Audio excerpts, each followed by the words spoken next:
Bonjour Sophie Audugé, déléguée générale de SOS Éducation. Est-ce que vous estimez que Gabriel Attal a pris la mesure des problèmes auxquels sont confrontés nos profs aujourd'hui et que c'est vraiment là l'homme de la situation pour faire bouger les choses, pour secouer un peu tout ce qui se passe dans ce ministère dont on sait qu'il y a une forme d'inertie qui règne? Bonjour Nelly, bonjour à tous. Merci beaucoup de m'accueillir.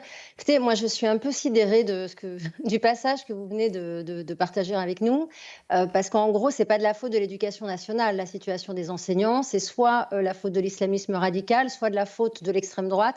Ça, c'est quand même très nouveau, hein, le fait que les enseignants se censureraient au motif de l'extrême droite. C'est une nouveauté de cette année. Je dirais que Gabriel Attal a bien démarré. Là, vous voyez, cette sortie d'aujourd'hui, moi, je la trouve très inquiétante parce que quelque part, ça veut dire que tout serait exogène et rien ne viendrait de l'éducation nationale. Et je pense que ça, c'est un mensonge et un déni de réalité grave. Alors moi, je voulais vous proposer, mais ça peut prendre un peu de temps, donc vous me direz si vous le souhaitez, que je vous lise un texte que nous avons reçu, nous, à SOS Éducation, une semaine avant la rentrée, d'une enseignante de primaire depuis 17 ans. Sophie Audugé, vous avez quelques extraits de cette enseignante de primaire qui est un peu... Très franchement, si je vous lis quelques extraits, Oui. vous n'aurez pas la teneur du témoignage. Alors, lisez-nous la lettre. Très Il ne faut pas que ça dure 5 minutes, mais allez-y. Allez. Où est passée la petite fille? Celle qui tenait la grille de son école qu'elle ne voulait pas quitter. Quitter, elle ne l'a jamais fait. Tout faire pour enseigner. Préparer un concours, le réussir à moitié, attendre sur une liste. Être enfin appelée sur un poste à l'année, sans être formée. Peu importe, la petite fille touche son rêve.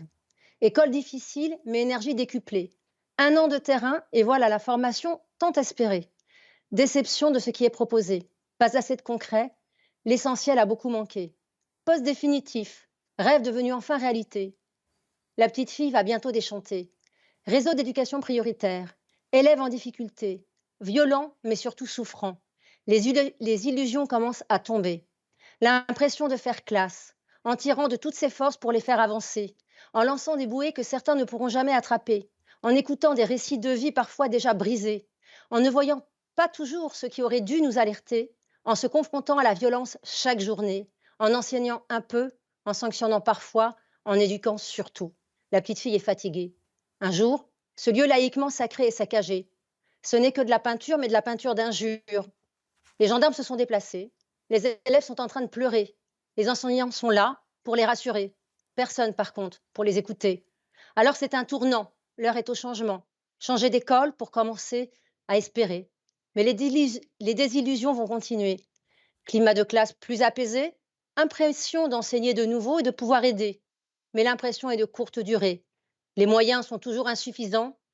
Les collègues pas toujours bienveillants. Les parents souvent condescendants, parfois oppressants. Le soutien toujours absent. Le travail jamais considéré, voire ignoré complètement. Et évidemment, les sempiternels jugements. Des réformes tous les 4 matins, du rythme scolaire au pacte d'argent. On ne consulte pas, on n'entend pas, on ne voit pas. Parle si tu l'oses. Toutes les illusions ont disparu.